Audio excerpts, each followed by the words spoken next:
Good evening, everyone, and welcome to our Mensa Third Thursday lecture series. I'm Anton Spivack, and this is April, and as you know, April is known for April Fool's Day. So it's appropriate that we have a very fine comedian with us tonight. I've seen her on stage at Political Subversities and online as part of the comedy duo Ari and Emma. You should check it out. So here is Emma Tattenbaum-Fine with a lively demonstration about the art of improv and sketch comedy.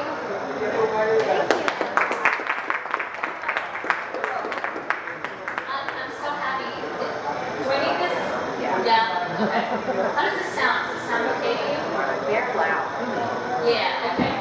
Well, Anton, I'm really happy that you brought me here. I'm super excited to be speaking with you. Is there any way to get this less metallic sounding? It's annoying, right? That's a function of the speaker.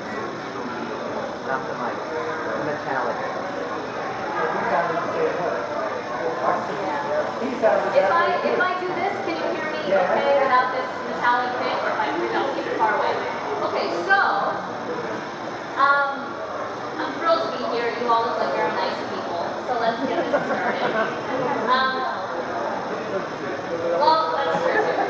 So comedy has played a very important role in my life because I've used it to take feelings of being an outsider or frustration with social issues and various things of that nature and turn it around into comedy. And what I love about being a comedian is that comedy things that happen in my life, as long as I write them in my comedy idea notebook, can automatically become fodder for content. So in that way, I find it to be very positive. Are you able to hear me? Yeah, I'll do this. Okay. Okay, we'll work together. Teamwork. So in that way, I found that I can be very positive because I know that no matter what happens, I can turn it into something funny. So that's my personal experience with comedy, and I want to teach you some tools today to look around the world at your life, the world around you, and say what's going on that really annoys me, makes me really sad, is really crummy, that I can then turn into comedy. So I want today to give you those tools. And I'll be starting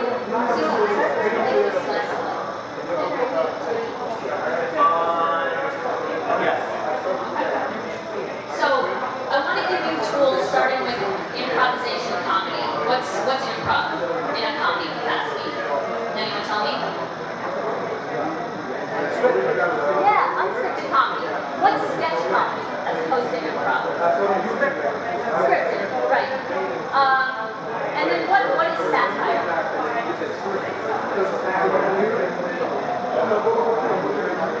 Yeah, made fun of real people, parody. Satire is scripted, and it's specifically what's going on in the world, and like political. Yeah. Up until a year ago, it would be considered satire to say, and now the president.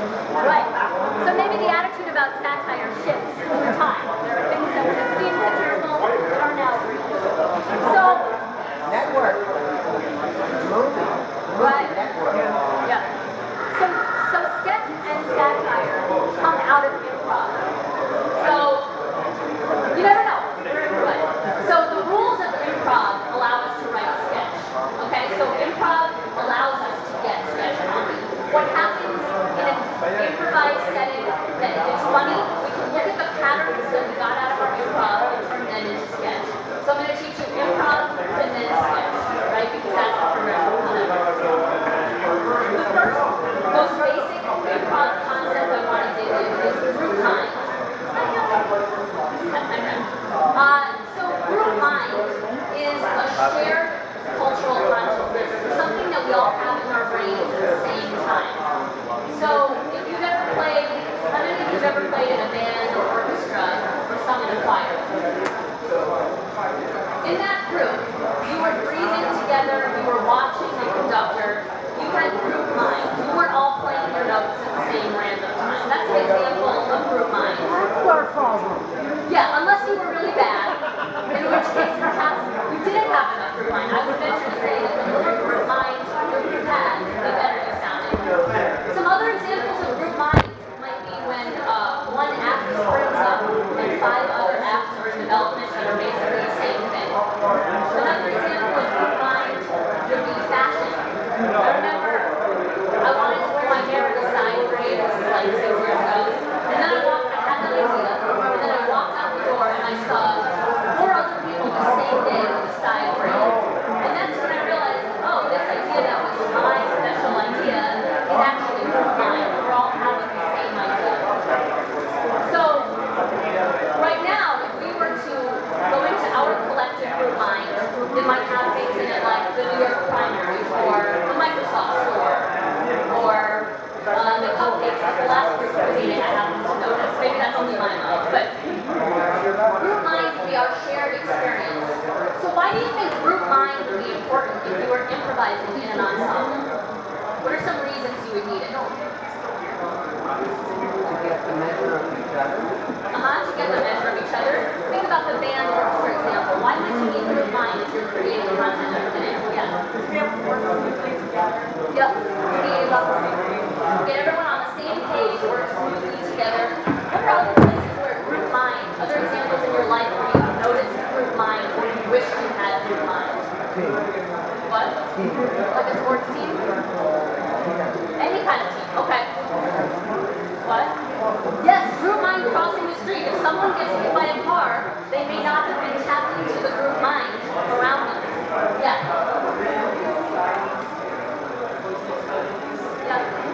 So, traditional societies, close-knit communities, Thanksgiving dinner with your family, you may all have a shared group mind, or you may find that you don't. So, the attitude about group mind goes back to Commedia dell'arte in 1946. They drew up a contract. Does anyone know about Commedia dell'arte? Yeah, talk about it. What do you know about it? It started in Italy. Yeah. It was pretty much improv, but then they started having a whole basic things from which you could have some beauty involved. And we had like Carlton, Yeah. and stuff like that. So it eventually evolved, and now it's sort of tropes around the world. Yeah, the key, I don't know if you can hear all that beautiful stuff that she just said. I'll say what she said. Commedia dell'arte, the most important takeaway is tropes. From Commedia dell'arte, we get certain characters like the lover. Oh, I'm so sorry. Il Capitano, which is like a very robust character that is always right. Il Dottore, who lectures on all kinds of random stuff. So these are stock characters that show up over and over in comedy, and they haven't gone away. We still have them. So in that early group, in 1546, we drew up a contract that said, in this group, we don't gamble, and we practice fraternal love.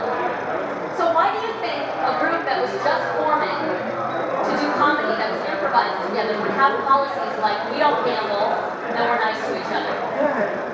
Yeah. Exactly. So being nice to each other, not yourself, that's group mind. But anyways, it goes back to the very beginning. And now when you're on stage, you use that to create content. So that's group mind. The next most basic thing about improv is yes and. You guys familiar with this?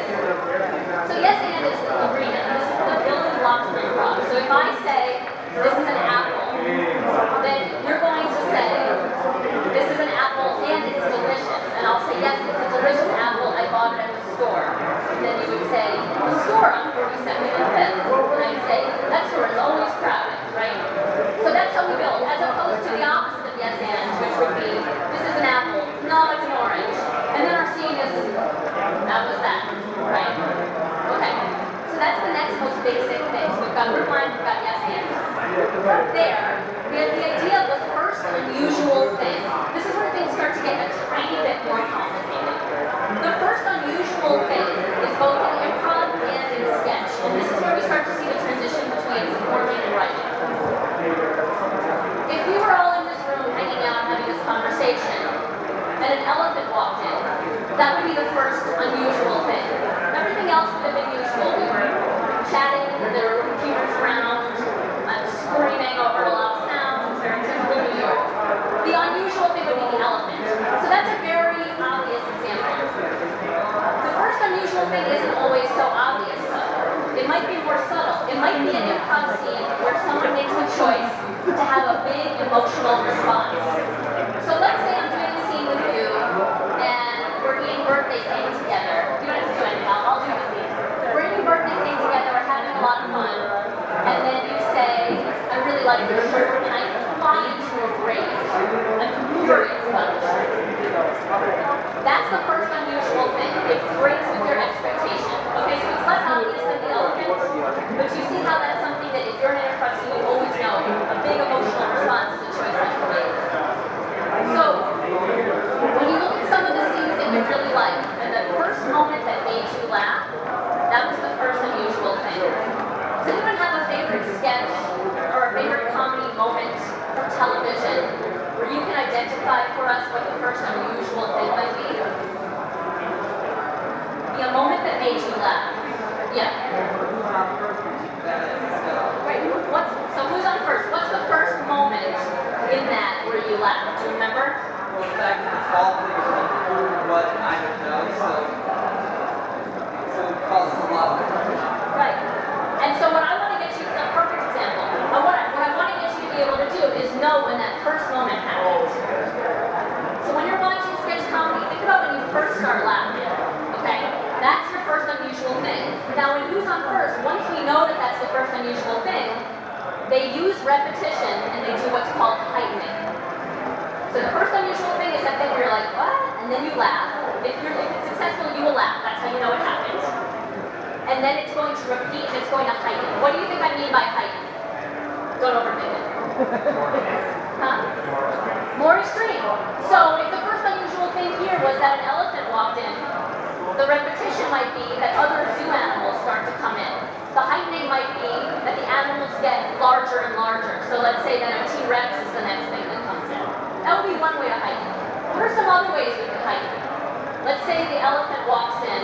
What's another category you could place an elephant in? Donkey? No, then a donkey. Then a donkey. Okay. Equal time. Yeah. What? Equal time. Oh, okay, so great. So that's another example of a pattern. The first unusual thing is the elephant. The donkey could also be another way to heighten that. So comedy's all about patterns. So the first unusual thing can go a lot of different ways, right? In my example with the shirt, when I flew into a rage about the shirt, I am either a person with a sensitivity to shirts, or I'm a person who flies into rages all the time, or I'm a person who has emotionally reactive, bizarre feelings about all kinds of random stuff. You don't know which way the pattern is going to go. And that's where the heightening comes in. Okay? So once you know your first unusual thing, there's going to be a pattern, and it could heighten in any number of different ways. And in improv, that will happen a lot. I might have the idea of what the scene's going to be, but then suddenly this gentleman says a donkey comes in, and I thought it was going to be a dinosaur. And then we have to recalibrate with our shared group mind to figure out what scene we're building. And that's when the panic sets in, or hopefully you're relaxed about it. That's how that works. So, I would like to know from you folks, what do you see in the world around you that makes you laugh? Try to stay away from TV shows for a second, but like, what do you find funny in your life? It could be either social issues or personal annoyances. What's funny to you? Politics. Politics, yep. There's this example the other day. I was walking along the street and two kids were running, one was chasing the other, and the one behind, so they called out, wait, why am I chasing you? And the first one called out, sucker! Right, okay, so kids made you laugh. That's really funny. What else? What else is funny in your life? It could also be something sad. Death? Yeah. What was funny about your cat dying? Okay, it wasn't funny, but then the cat sitters I was away, the cat sitters put the cat in the freezer. Okay. So just like, not wanting to eat ice cream and like being afraid to freeze it. That's great. So she's saying that having a dead cat in the freezer was funny. Why is it funny to have a dead cat in the freezer? That was cool. It's unusual. Yeah. What would you? It's not food. What would you expect to be in a freezer? Food. And I want to take it one step further, not just, well, yes. So one step further than that is not only would you expect expect food to be in a freezer. You would expect happy food to be in a freezer, like ice cream. So there's something particularly macabre about that, okay? What are other things in your life that have made you laugh?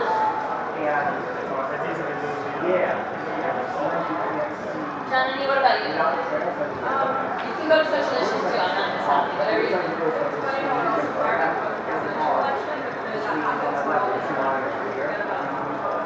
Right. Frenzy and then Yeah. So the frenzy around the election and then that suddenly ending, that makes Johnny laugh. What else makes you laugh in the world around you? conference call. Personality first. Okay, great. So one thing that I'd love you to do in your life is to carry a notebook around. Because these ideas strike you in the shower, on the toilet. We don't know when we're going to get a brilliant idea. So here are some things you can keep track of if you want to be creating comedy in your life. You can write down your emotions about things. So what obsesses you, irks you, seduces you, scares, confuses, surprises, or disappoints you. Those are all things you can be keeping track of. You can, if you get an idea, record yourself doing a scene. No one has to hear it, just use a voice memo. And record a funny scene like those kids. That would be something that you could record. Taking pictures of yourself doing funny character portraits. That's a helpful one. Writing down dialogue you hear from strangers. Another one like that. And then following patterns of logic to insane ends. So with Johnny's sketch, with people getting in a frenzy around an election and then losing all interest for 4 years. What kind of pattern might there be there? How would you turn that into a sketch? Maybe parents who keep wanting to have children and they're reiterating that it becomes more than it's just like okay. Alright, what's the next one? Perfect. Johnny has a background in comedy, so that's why it's so easy for her.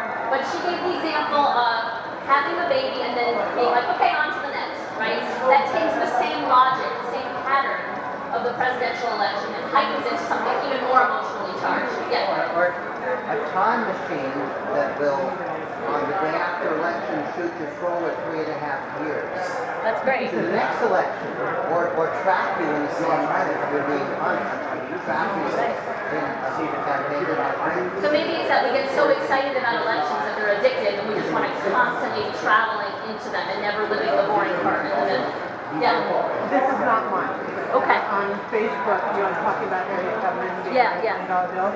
And so someone said, that means a $20 bill is going to be worth $14, right? Because the women get 70 cents per dollar. Perfect. Great. So that's taking logic. She's saying that that women would get, that the $20 bill would be worth 14 because women get paid less. So taking logic to absurd ends. That I thought would resonate with this crowd because that's analytical and logical. And there's a lot of good comedy that comes from that style of writing.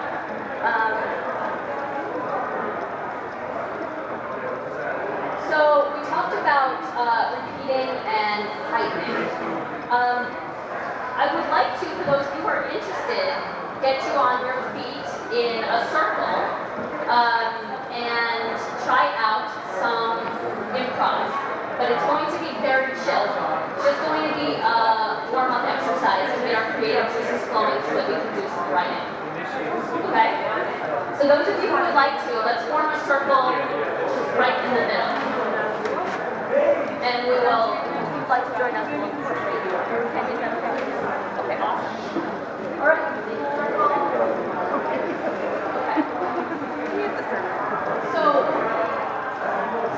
So close up the circle. Those of you behind, just sort of energetically be with us.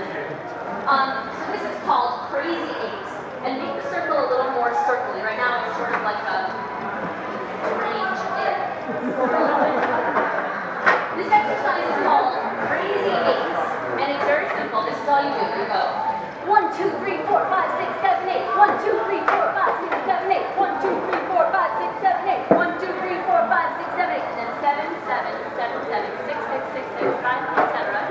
Down to 1, and then it's 1, 1, 1, 1, and then you make a lot of noise. We all do it together and modify this for whatever works for your body. Don't hurt yourself.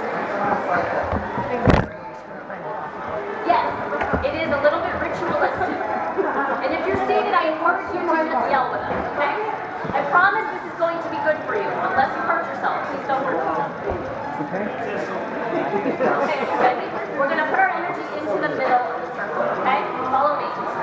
1, 2, 3, 4, 5, 6, 7, 8. 1, 2, 3, 4, 5, 6, 7, 8. 1, 2, 3, 4, 5, 6, 7, 8. 1, 2, 3, 4, 5, 6, 7, 8. 1, 2, 3, 4, 5, 6, 7. 1, 2, 3, 4, 5, 6, 7. 1, 2, 3, 4, 5, 6, 7. 1, 2, 3, 4, 5, 6, 7. 1, 2, 3, 4, 5, 6. 1, 2, 3, 4, 5, 6. 1, 2, 3, 4, 5, 6. 1, 2, 3, 4, 5, 6. 1, 2, 3, 4, 5. 1, 2, 3, 4, 5. 1, 2, 3, 4, 5. 1, 2, 3, 4, 5. 1, 2, 3, 4. 1, 2, 3, 4. 1, 2, 3, 4. 1, 2, 3, 4. 1, 2, 3. 1, 2, 3. 1, 2, 3. Stop judging us. 1, 2, 1, 2, 1, 2, 1, 2, 1, 1, 1, 1.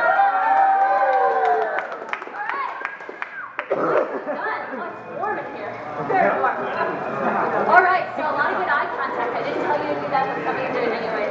That's great. So now I want to teach you an exercise called Zip Zap Zop. And this is all toward warming up and increasing our group mind and getting on the same page. This is a less physical one. We're going to send sounds around. So I'm going to make eye contact with you. Come in a little bit. This will involve just our arms.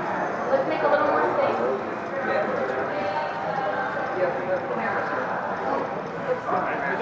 Two cats. It's fine. Don't worry about it. It'll be fine. Don't worry about it. Okay, so I'm going to send you, I'm going to go zip. You're going to find someone else. You're going to look at someone else and go zap. Okay, so just take it slow. Zip. Zap. And now you're going to send a zop to someone with eye contact. Zip.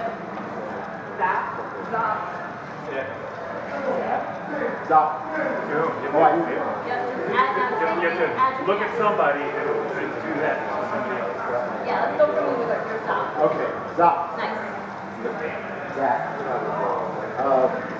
Zach. Zop. Zip. Zap. Zop. Zip. Zip. Zop. Zip. Zap. Zop. Zip. Zap. Zap. Zop. Zip. Zop. Zap. Zap.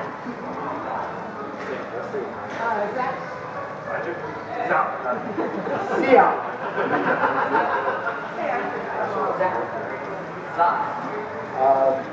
Zoom. Good, we can let the sounds change now. So let's take it from zoom. Do that again. Zoom. Zap. See. Lip. Bang. Boom. Don't think to do. Okay. Stop. Quickly. Slowly. Bop. Yes. Zap. Okay. Unwrap. DVD. Blu-ray. Spaghetti. Pizza. Meatball. Marinara. Bacon. Yes. Pineapple. Orange juice. Lox. Puppies. Kittens. Puppies. Vay. What? I think she said oi, so I said vay. We'll say anything. That was great. Give yourselves a round of applause. You're all doing terrifically well. It's really fantastic. Okay, so we naturally found a bunch of patterns. Now I want you to sit back down now that our juices are flowing. And if you have any writing implements and you'd like to use them, please take them out now. Yeah, if you've got pen and paper or computers or whatever, take them out or share with a buddy.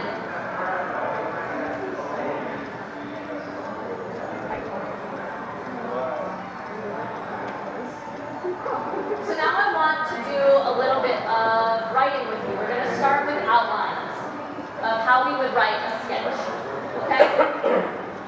So let's brainstorm. What are some things that are going on in the world right now? Let's start with some social issues that are on your mind.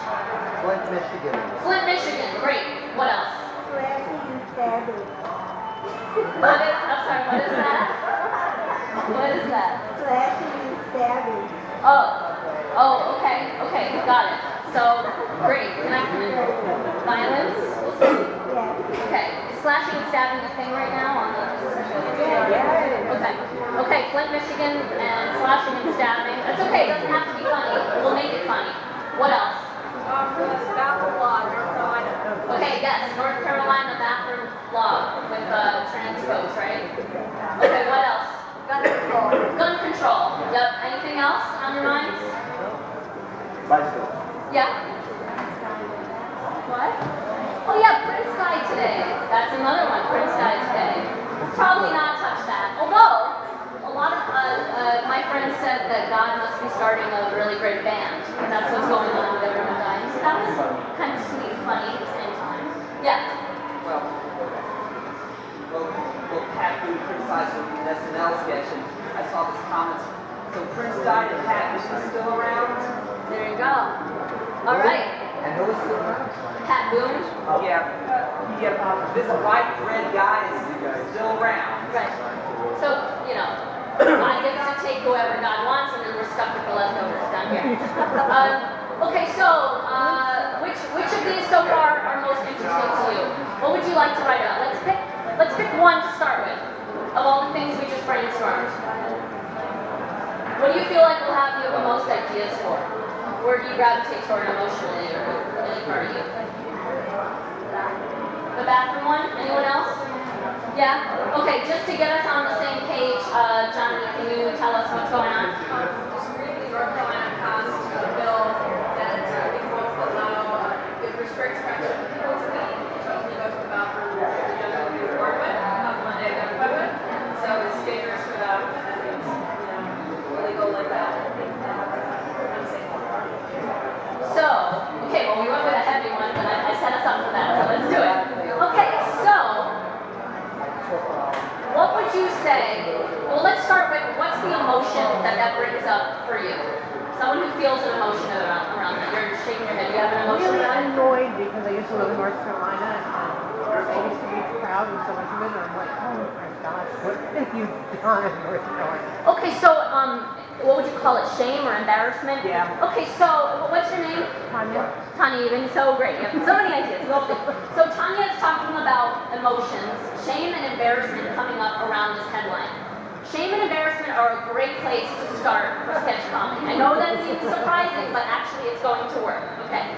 So we got shame and embarrassment. So what's a scenario that we could put Tanya as a character in which she feels shame and embarrassment around North Carolina?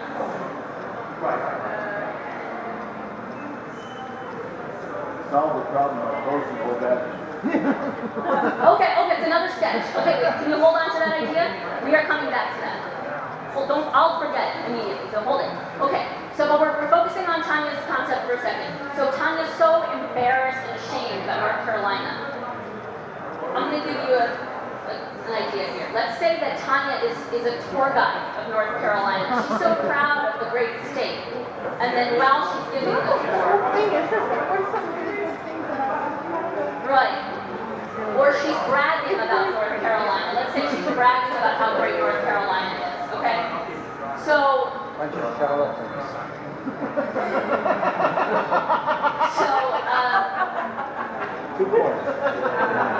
I'm going to go to this one because it's a little easier for me to do on my feet, but there's a lot there. So let's table that one. What was yours? I said there are a bunch of charlatans. In North Carolina. Oh, a pun. It took me a minute, but it's wonderful. Great. A lot of ideas. Anyone else want to throw out some ideas around this? I have a very specific structure, but I would rather hear what you have to say. What else? Any ideas around North Carolina?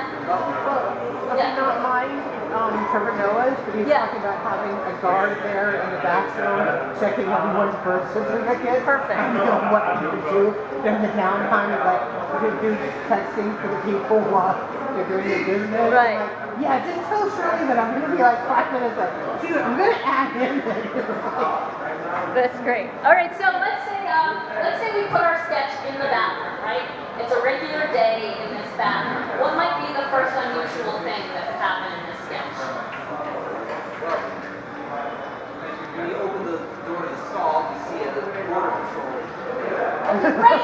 Alright, we got something. That's the first unusual thing because in bathrooms you don't usually see border patrol agents. We're talking about the first unusual thing. We're running with a whole bunch of ideas, but the first unusual thing we've settled on is we come into the bathroom, there's a border patrol agent. Okay, so if we were going to give this sketch 3 beats, how could we heighten that? First, Build a wall. huh? Build a wall. Build a wall, okay? So we got the border patrol agent, now there's a wall. What would be a third beat? The uncertainty of the gender of the border patrol agent. Okay, there we go. Uncertainty of it, so that even the border patrol agent can't do the job because we don't know their gender. Okay, so we've got 3 beats. Now let's go to, what was this? Closing down the bathrooms altogether? Okay. So closing down the bathrooms altogether. So But that's extreme. it is extreme. So maybe it's the 3rd beat. Maybe it's the 3rd beat of a sketch. All right. So let's go to what's another headline that we can do? Flint, Michigan. Okay. So The government's indifference. Yeah. The state government's indifference to it, and what we hope will eventually happen to the governor's sanction for having, whether it's in this world or the next, having signed off on this for 2 years. didn't the governor say we would drink all the water for 30 days?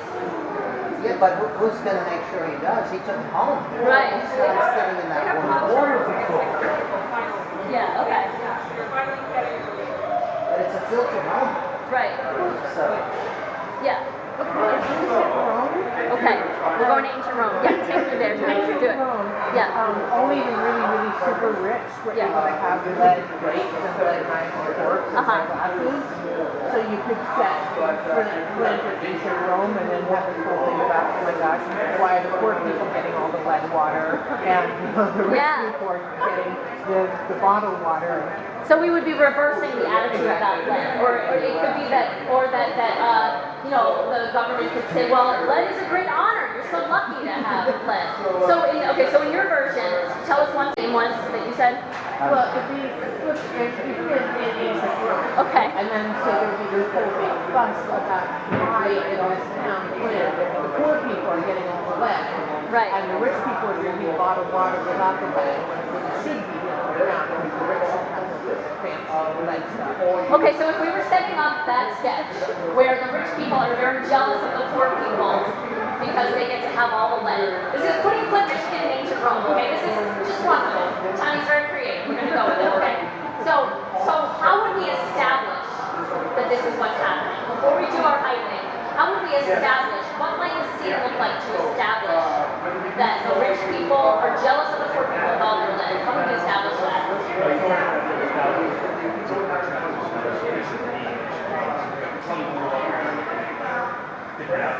Yeah. Okay, so people walking around Hail Caesar, yep.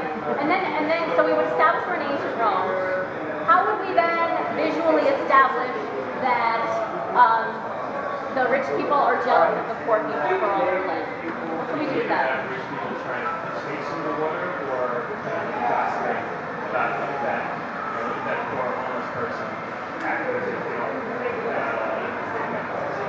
Right. And that moment when we see the jealousy of the rich people either trying to hoard the water or gossiping about the poor people, that would be the first unusual thing. Because being in Rome is not unusual, that's the establishing moment. So why would that be the first unusual thing? To have rich people gossiping? Like 1200 city limits inside ancient Rome. Or that would be another established, well that would be the establishing moment. Yes, but that would be an unusual thing. Right. Right, because it's unusual to have Flint in Rome. Yeah, okay. Okay, so, but this idea of having the rich people talking about the poor people is the first unusual thing because we don't usually covet lead, right? That's unusual. That would be unusual, yeah. I was thinking as rich people in a fancy restaurant trying to get through expensive mineral water. Yeah. And they're unable to because I guess the restaurant is outlets. Right. Okay, so Anton said rich people in a restaurant trying to and they're unable to because the restaurant is out of it. Yes, they have to settle for tap water. They have to settle for tap water. Okay, so yeah. Maybe the rich people are jealous of the lead water in the same way people like buy jeans. They buy really expensive stuff. Right. So it becomes a status marker to drink lead infested water. Okay, so it's a status marker to be drinking lead infested water. So let's say that we pick this as the first unusual thing. Rich people want to drink lead water to be cool. Okay, it becomes the fashion. That's the game. That is the joke, the game that we're going to heighten. How can we repeat it and heighten it? What are other things that might happen in that pattern? Rich people doing really gross stuff that's cool. What? They want their houses painted with lead paint. They want their houses painted with lead paint. But even let's go away from lead. What are some other things that fit in this pattern of rich people doing gross, weird things to be cool? John, you mentioned ripped jeans. What are some more absurd ones? Fighting, actually fighting, like when they used to fight to buy a ticket in Mensa or Black Friday and riots to Great. see who can get to the village. Riots are a great way to heighten your sketch, because once something is built to a riot, that's about as far as it can go. What are other heightens? Yeah. So you can raise your status for your actual possessions to be as shitty as possible, so that y'all are competing over living in the worst house, offering the worst car. Worst house, worst car. Okay, so you get the idea? So you want to put these, so here's the anatomy of your sketch, okay? You're going to establish what's going on, who is there, and what's their relationship. Then you're going to find the first unusual thing. You're going to repeat and heighten it, and then you're going to have a blackout line. And that's going to be a callback to something earlier or a total reversal of some kind. Okay? Did you get all that? Establish what's going on, first unusual thing, build, and then a reversal, and that's how you end. So, this goes back to improv. Do you see how you could use improv to build a sketch? Right? Because you're doing your yes-anding, you're figuring out who you are, you're going to find your first unusual thing, which is going to be the moment the audience laughs. That's your clue, when the audience laughs, that's your first unusual thing. And then you're going to build, and then end with a blackout line of some kind. So whether or not you do improv in your life, you can, when you're telling a story or you happen to say something funny and people laugh, check in with yourself and think, why did they laugh? Analyze, why was that funny? How would I heighten it? How can I build it? And that's how you will write something with it. So, oh, it's pretty late.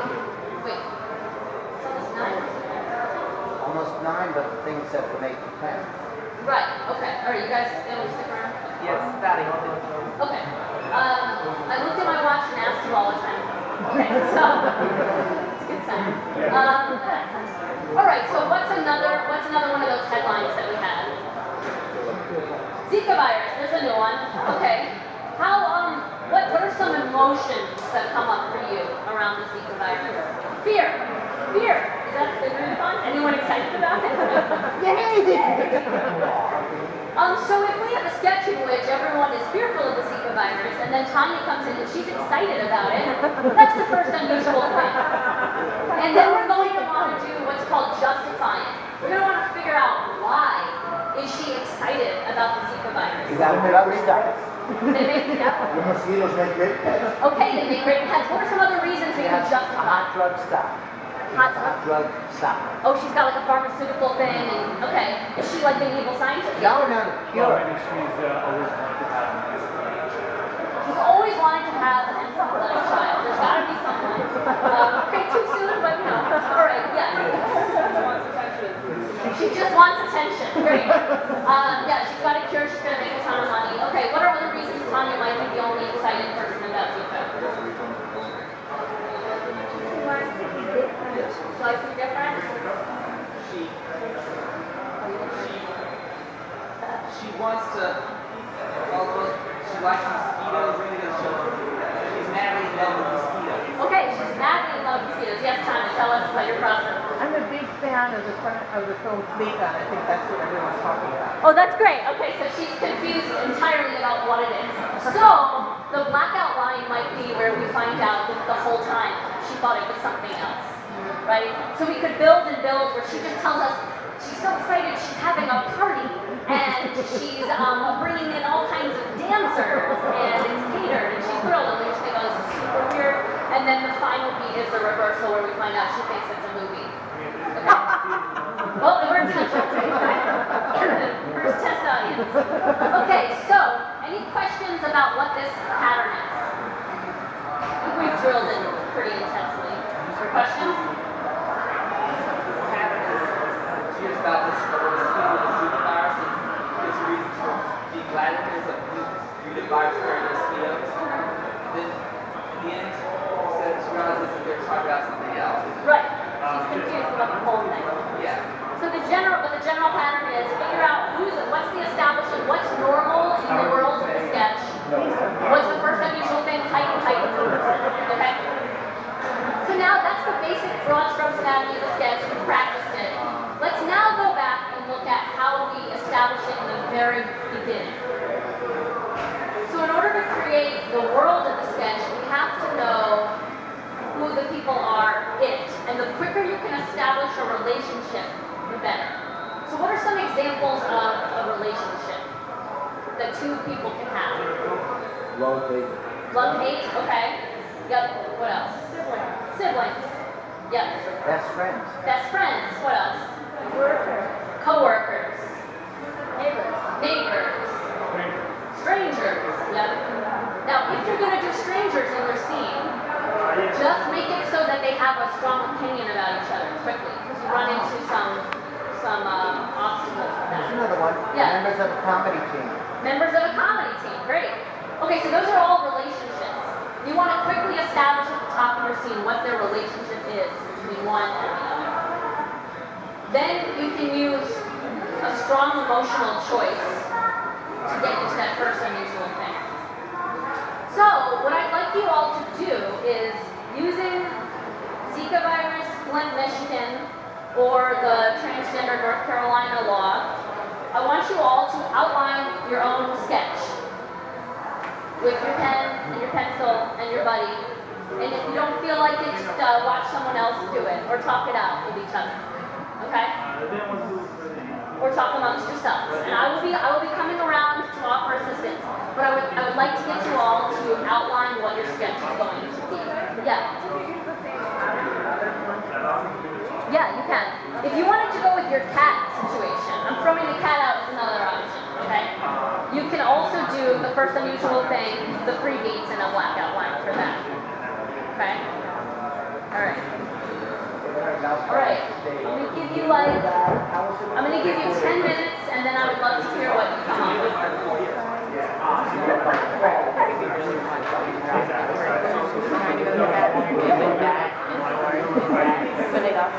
You can write the sketch, or you can just do an outline. They have to say what they are. But others, I don't know, maybe no one's saying. And I'll check in with you in 10 minutes and see what you got. Yeah. And then really good Yeah. And they could escalate. They're like, nah, man, woman, I don't know. Size of the house. There's one reason I'm not a writer. I may make a funny comment, Would they claim to be a woman or a man? Well, they just be so desperate they would claim to the women's star and then to the men's star. Yeah. There's that kind of character in Saturday Night Live for a while. Yeah. And yeah, maybe the driver's license people just left it.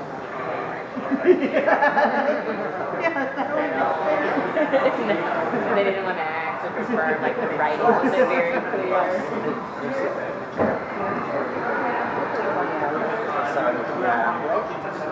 So they are legally artificial. Let's try the accent.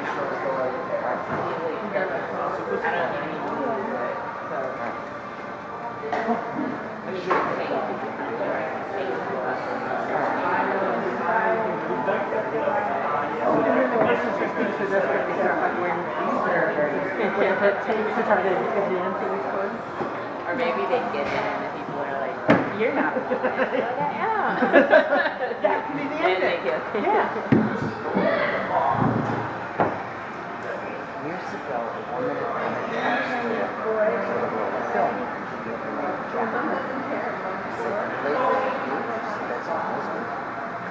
day when she came back, I said to her, I used to called Strange Organism Story. The first transection. I said, most transections.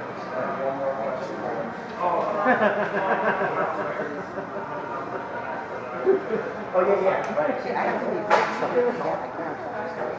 You fed me a good one.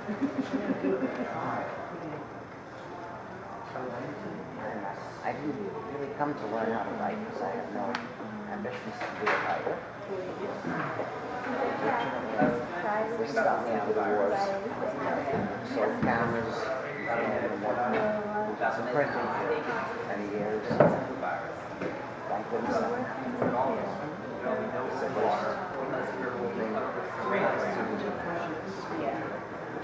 plus photography is dead.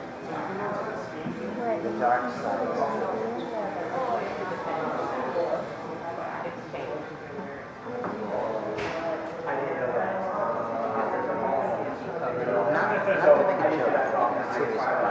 you ever attend good for both, right?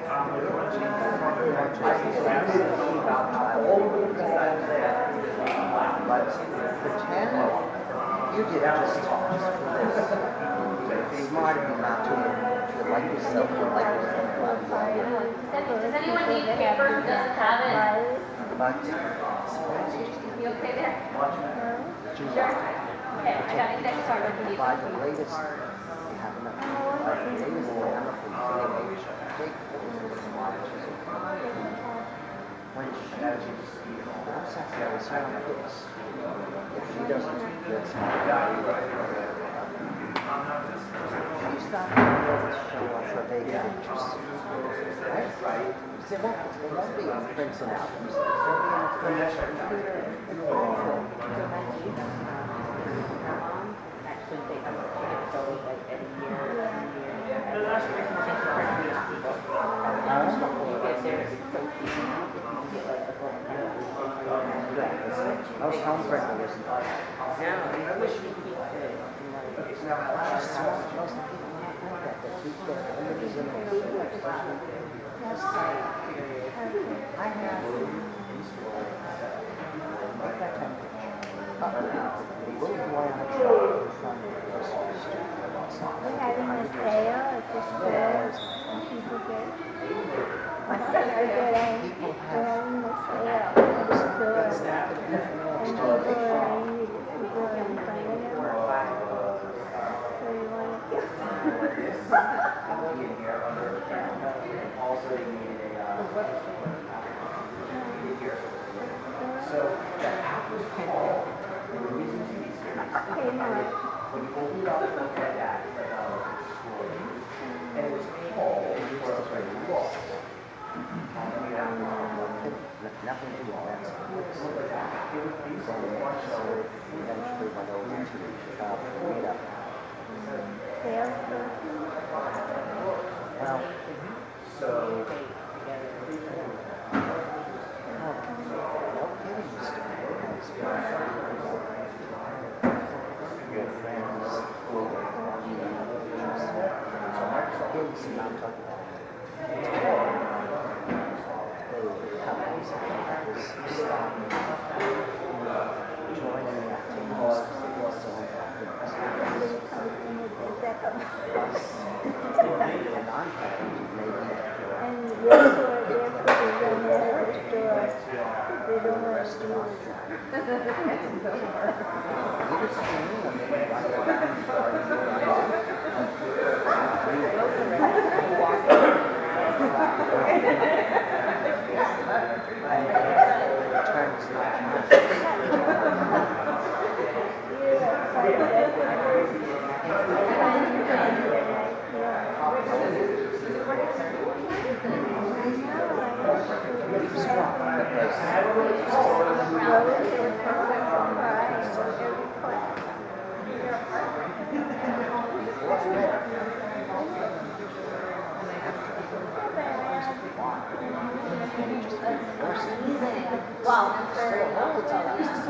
that was a gift for you that day for inspiration.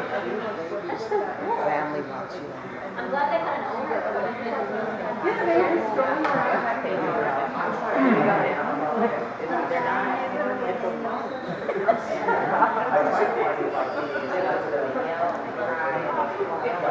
They may not be the students.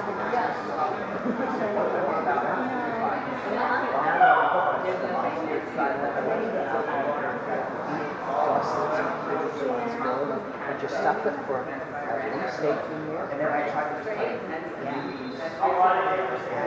if you are in a relationship with someone, it will change you. My mother took it over and thought about it because she changed from her life. yes, but now we have a good reason. That's a good nice one. Really, I'm not sick to me. You should give a taste.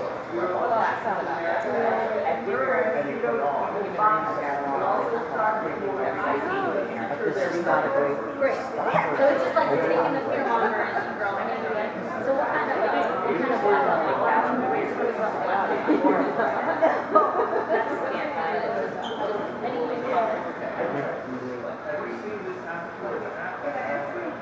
yeah.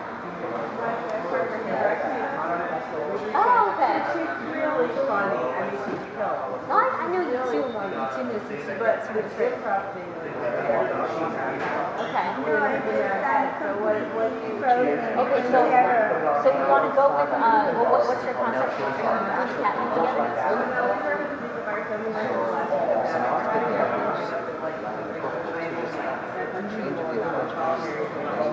Oh, okay. Well, why don't we, and this is going to be what I'm about to do now, so let's do it now.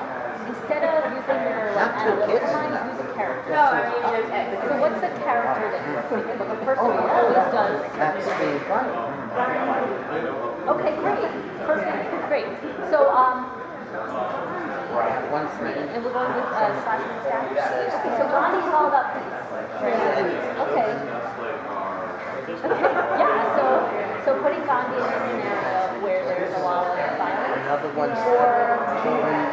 maybe he's changed his mind and now he's someone who slashes and stabs. But so how we did that was you came up with a character, a great character, who has an expectation of how he always behaves. So we're either going to put Gandhi in an outrageous scenario in which he would be uncomfortable, or we're going to change his expectation of what Gandhi is. Well, let's practice until you're good at it. How about Mary Poppins? You was a character that you know. What do you expect from Mary Poppins? Great. Yeah, there you go. We did it. Great. Let's just make sure we lock it in. Let's do one more.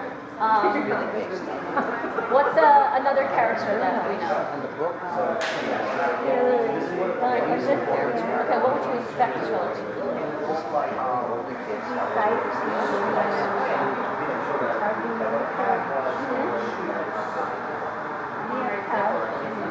So what's a situation? Again, let's keep her exactly as we expect her. Now, what's a situation we put her in where you might expect that we see her have to be different, have to be fish out of water scenario? She's always argumentative and on. Okay, there we go. That would be, so that's the way to use characters among your sketch. I was thinking of her in Opium Den, and she's like super chill and relaxed. No, that's not right. It's another idea. I like your idea a lot. But so those are your options. You can do fish out of water. You can do a person behaving in a way you don't understand. Fish out of water. Like, I don't remember the taking like. Oh, the fish water down the pump.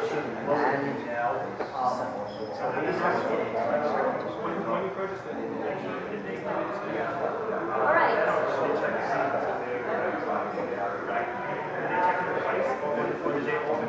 Okay, brilliant things happened. Who would like to share their concept, unusual thing, the beats, and perhaps black outline below whatever you have is good? Would you? Yeah, what we just did now, the characters, or? No, whatever you did before for the sketch. Do you have any part of it that you would mind sharing? We don't care if we don't like it. Okay, that's fine. What we're gonna do now is we're going to help you. We're gonna group write. Okay, so whatever work you did, we're gonna make it even better. Take it away. Be loud. The theme was about splashing and stabbing, so it was to take place at Kmart. The salesperson, a customer, and Gandhi for some reason, and then we don't have the unusual thing. Okay. That's all we got. Okay, so the customer, salesperson. Well, Gandhi we were talking about as an expectation of peaceful behavior, being peaceful. So the way we played with that was, what were your thoughts about Gandhi? I guess it would make him act differently, maybe he's violent. So maybe it's the day that Gandhi has decided to become violent, and we'll find out why. Or maybe we're putting Gandhi in a violent situation in which, but I feel like I think it would be funnier to see Gandhi suddenly get behind, I mean, kind of sad, but funny to see him get behind violence and roll with it. How did you choose your salesperson and customer at Kmart? Margot, can you tell us what your process was? Okay, well, you keep that in. All right, so, yeah, Johnny, yeah. Did one with water. Okay. So two couples at a restaurant. The restaurant's like really dilapidated and fallen down. One of the couple's really sophisticated, really naive.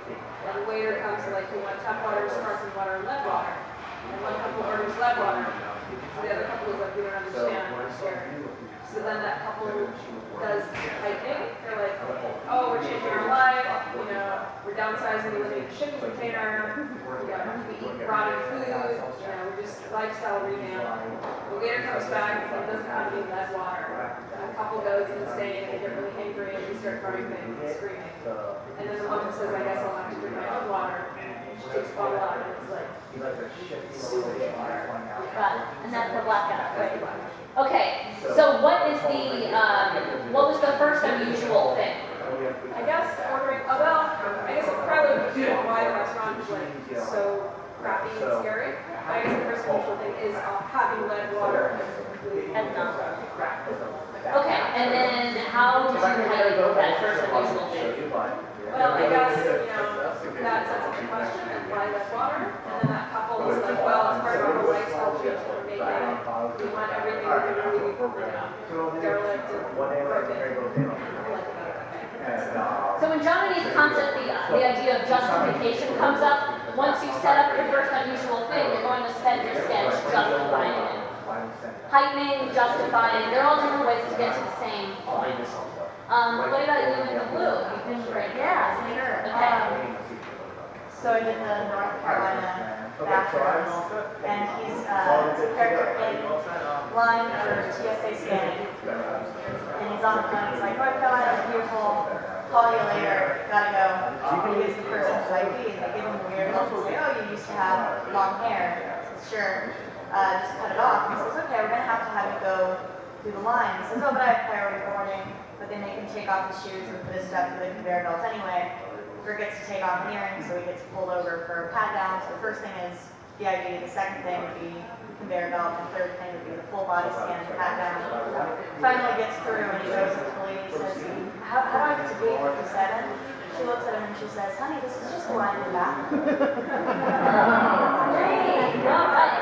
Everyone is doing so great. This is so brave, by the way. I know I'm acting all cavalier, like, just tell me what you wrote, but really, it's great, because when I used to first share stuff, my hands would shake so loud that you couldn't hear me because the paper was like, so I really appreciate what you're all doing. And I like what you've got at the beginning of, by the way. Both of you. It's coming along. We're gonna get it. Yeah. Okay, so I decided to go with the Flint, Michigan thing. I said it in a doctor's office, the local doctor in Flint, who's seeing all this particular funny side effect, which is that a lot of his patients are they're developing like the K- touch of lead. Everything they touch, because they're drinking so much, they touch lead. So the local gas station that comes in is complaining because they can't pump unleaded gas anymore.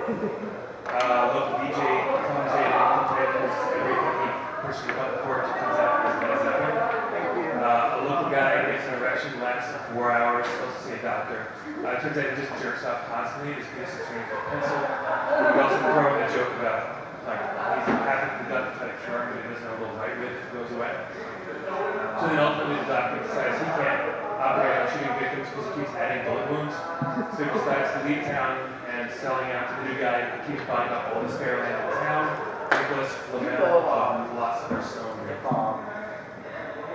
Wow, so what I love about this is that it's very absurd, and once you have a really clear game, which is what we're talking about, first you hiding, that's the game. Once you have a really clear game, you can load it with jokes. Once you really know why something is funny, you can just go crazy with all the jokes you can throw in. You see that freedom, that's the structure that allows that freedom. And then what you achieve with something like that is a kind of like really horrifying post-apocalyptic satirical piece that gives that commentary that you want when something is going really horribly wrong. You get that payoff by having a clear game and loading it with a bunch of stuff. Similar to this where in the end it turns out that that's just to get to the battle. Like it has that kind of punch that you want with satire. Okay, anyone else want to share? Even if it's just the beginning or whatever. So it starts out with 2 fetuses, okay, in New York, Sunday. One of them is playing the other with a kid's elbow on a kid, okay. It's finally on Sunday, and everyone's really excited because he said this kid from his nose, 2 weeks of probe. Oh, I see. Okay, and they're in there, and while they're undergoing the ultrasound, by the way, one of the fetuses is inexplicably all of her purchases program realized that they had a mosquito in there. The mother was trying to get a mosquito, and she pulls and watches CNN. So they realized that they had some brain stuff figure out how to get out and stop the order.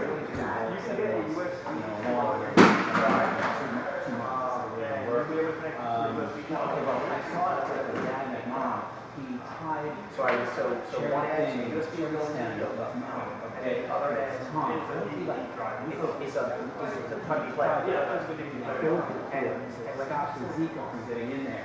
Another one would be like, okay, so then what do you do with maternity? Okay.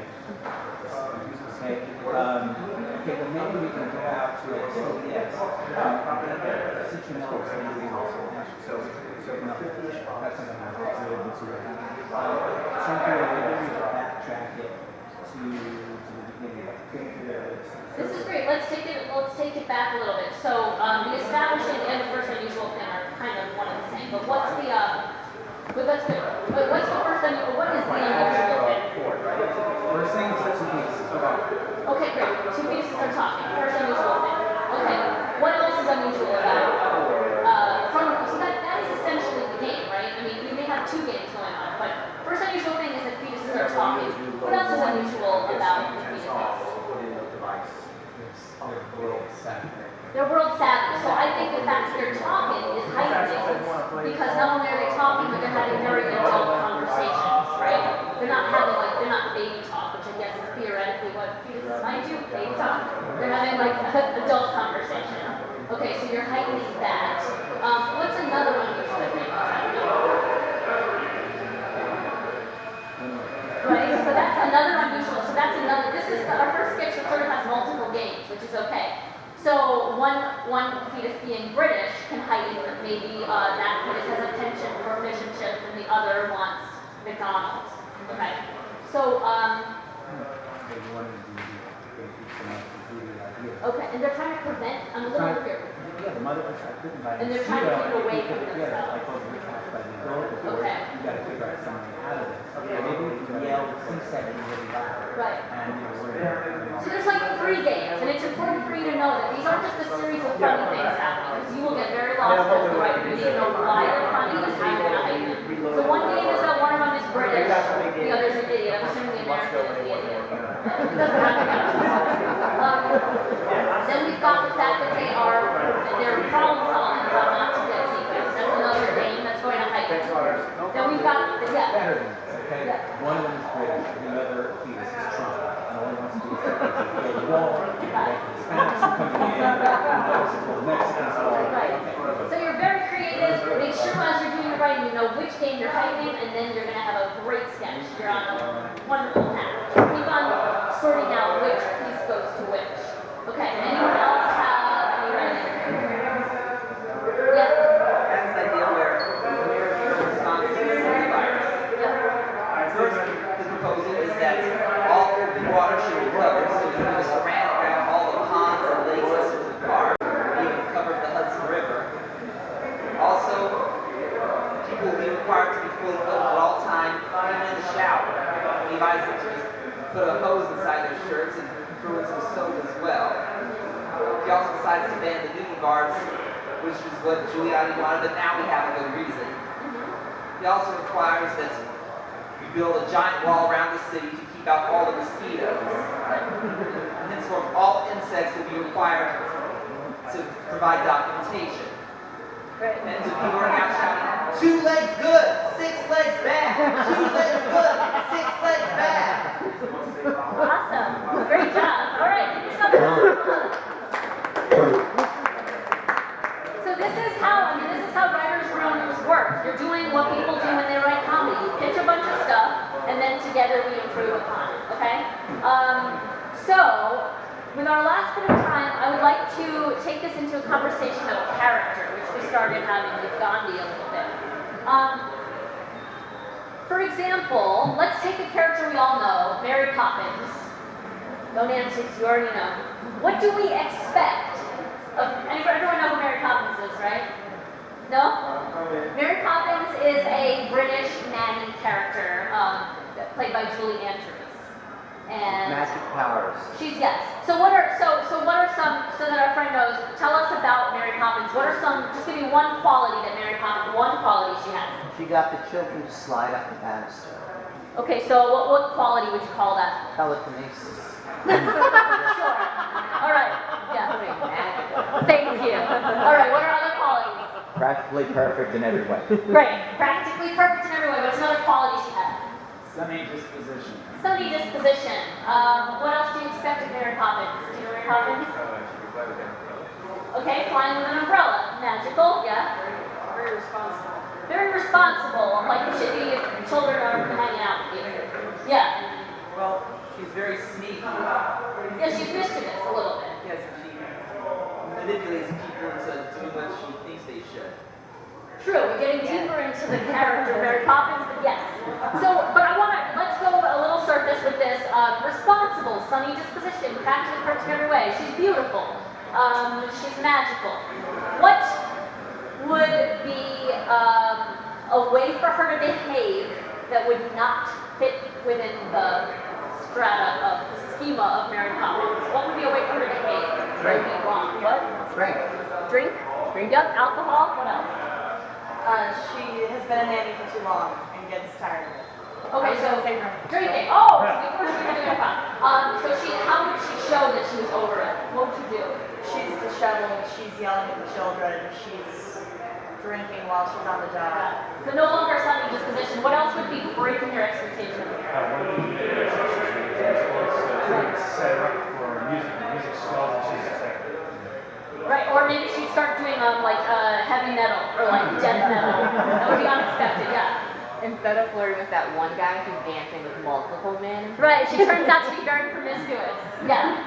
She's a pedophile. Yes. That is what we were all thinking, but we didn't say. Yes. She wants the children to entertain her. Yes, she doesn't entertain them, they entertain her. Yeah.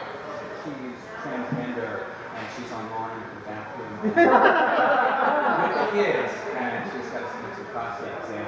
Yeah. So basically anything complicated would be, these are all great. Okay, so this is how we would take a character and create surprise with the audience. So if we could pick a game out of any of these. Mary Poppins shows up, an expectation is present. The first unusual thing is that she's drinking. Now we've got our game. Mary Poppins, I just went with the easiest one. Mary Poppins is now an addict.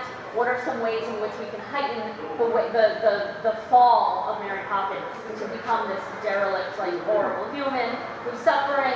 Maybe then she's at an AA meeting doing all these things to get her life back on track. We have a sketch with breaking that expectation. Now, another way we could do this is seeing Mary Poppins as a fish out of water. So let's say Mary Poppins stays exactly as she is, sunny disposition, she's a lot of fun. Where can we put her? What scenario could we put her in? Yeah, Tanya. Attica. Attica. Remind me what Attica is? What? As a prison? Oh, the prison. Yeah. Okay, we put her in prison. Great. So can you imagine, does that get some creative ideas? What kinds of things might... But there are no children there. No children there. How about Wait, before you dismiss it.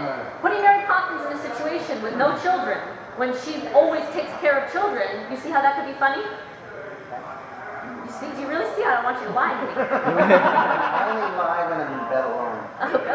Okay. But if Mary Poppins is in prison and she's always trying to take care of kids, she might try to take care of inmates. Could you see some hilarity ensuing? Okay, what was the idea you were going to say? Oh, sorry. Oh, yes. A place where there's a cult of deeply religious people. Yes.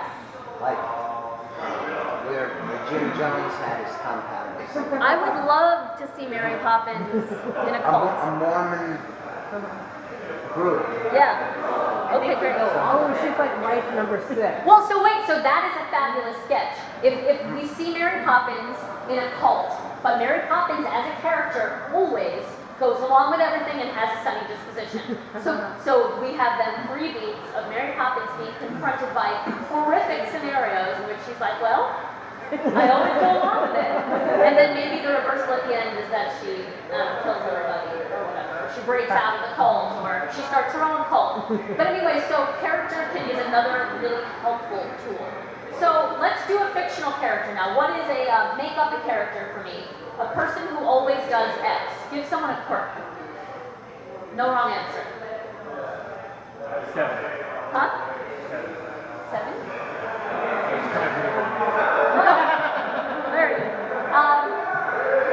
Think about someone from your life without saying who that person is. What's a behavior that someone you know has? That could be created into character. Yeah. Always on their phone.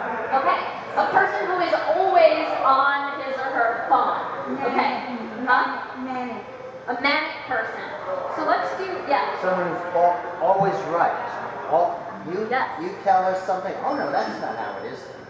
And she knows everything, she thinks she knows everything, she knows everybody. She can't surprise me. Because somebody I know is always right. So these are great. So some of these things are Always right. the idea of someone who's always right is, coming back to Commedia dell'arte, is the idea of Vildatore. It's a stock character, and the reason that character is stock and has stuck around and is in TV today and is still making people laugh is because it's time-tested, it's a cliche that works. So that will always work, right? That's a stock character that works. Okay, so a character who is always on their phone. Just tell me a little more about this person. They never get off their phone for anything. They always have their headphones on. They never talk to people. They never look up when they walk around. Always running things. Okay, so what about like age and gender or something? Oh, probably like 22 guy, not very verbal. Okay.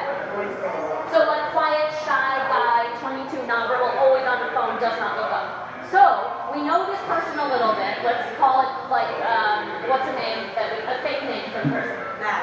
Max. Okay. Max is shy, constantly on his phone, never looks up. What is a situation? You're so excited. I just had an idea. Okay. In the movie Carnage. Okay, I hope this is related. No, keep It going. is, it Okay, is. yeah. There are 2 couples, and one, the husband in the couple, is constantly on his phone because he's a lawyer for a drug company that are trying to hold back some information concealed from the investors till after the meeting. Right. So this guy is constantly being on the phone, but for a different reason. Not because he's shy, but because he's crooked and he's trying to help the company cover up their bad stuff. Yeah. So maybe this Max character has a secret that we find out at the Oh very no, I end. meant 2 different people. Max Right. and And I this know, time- but I was thinking Okay. it could be the reversal. I'm collaborating. It could be a separate sketch, totally fine. But we know that this Max character is always on his phone. So without changing Max, Max is a constant. What are 3 separate scenarios Max can be in that will make his life a living hell with him on his phone? What would challenge him? Yeah. Take away from. He dropped his phone in the toilet. Yes. Okay. In North Carolina. Great. Okay. Oh, okay, great. So we're gonna go with that. Drops his phone in the toilet. That's the first unusual thing, because in his life, that's unusual. So yeah, hold that thought. I'm not sure if it's Lily's, but his mom wonders the text, constantly harassing. Okay, so now his private world that used to be really safe is being infiltrated by the mom. Okay. So that could be the first unusual thing. These could all be building. Yeah. What else can happen in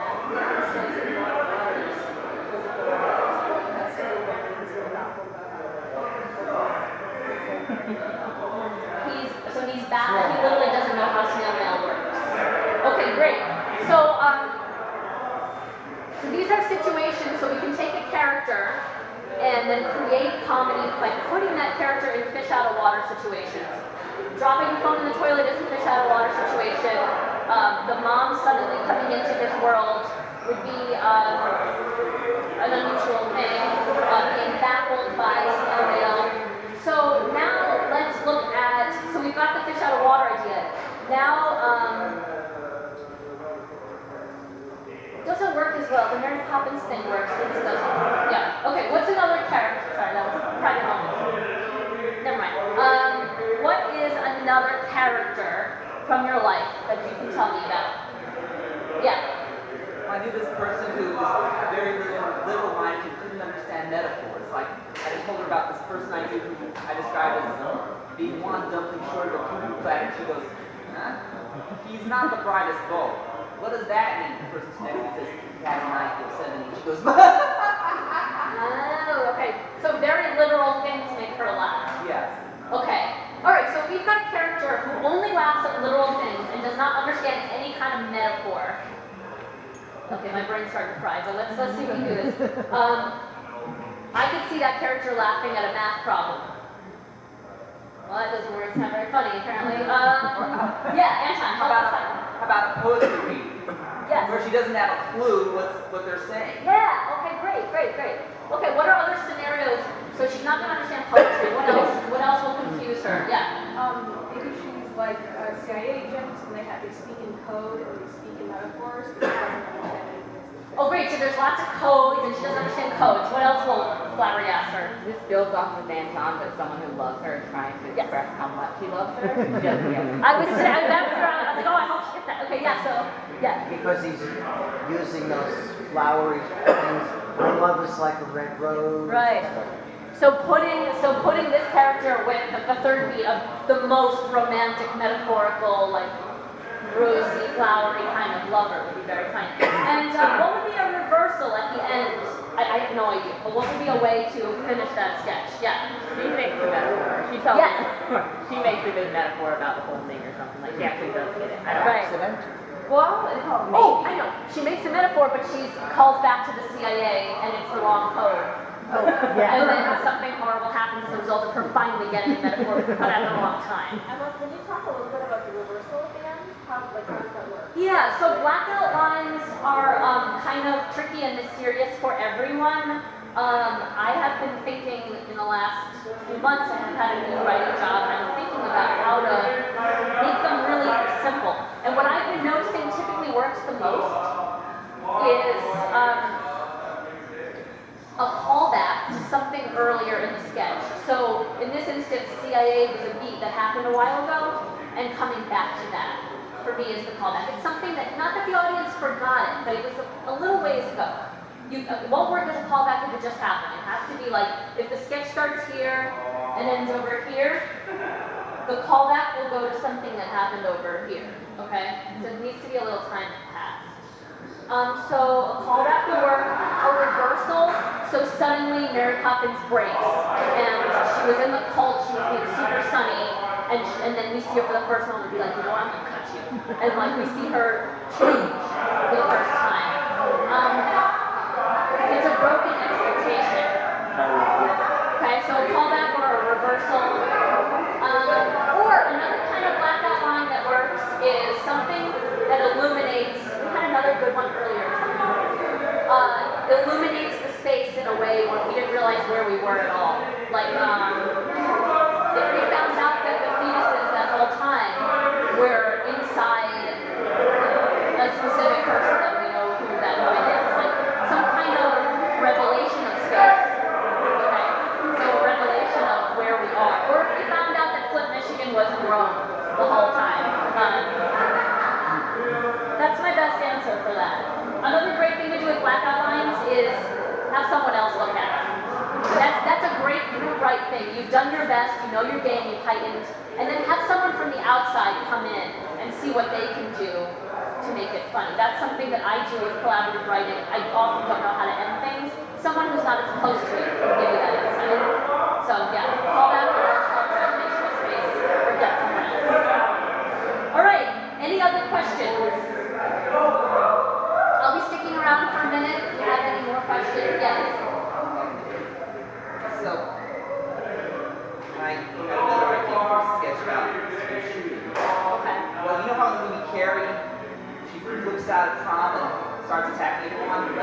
And, well, after a school shooting, the NRA comes to the town where the shooting took place and holds rallies there. So I thought we'd have a school of Carrie where the National Telekinesis Association comes by and defends the use of telekinesis. Ah, okay. Got it. It says that Carrie's assault was the result of video games and rap music. Great. So that's a parody. We didn't talk a lot about parody, but taking the existing structure of something else and sticking something where that went. And that's a great example. All right. Well, we'll close out on a good NRA sketch. And I'll stick around if you have any questions. Thank you so much.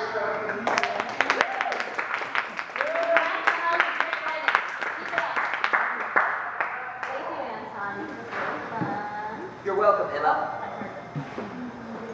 Here we go. Anton. Now join us here next month. The next third Thursday lecture series will be May 19th. The speaker will be discussing the use of digital media. And the next series after that will be 2 months later. There is no lecture in June due to a scheduling conflict. But we've got guests booked up until August. August's speaker will be a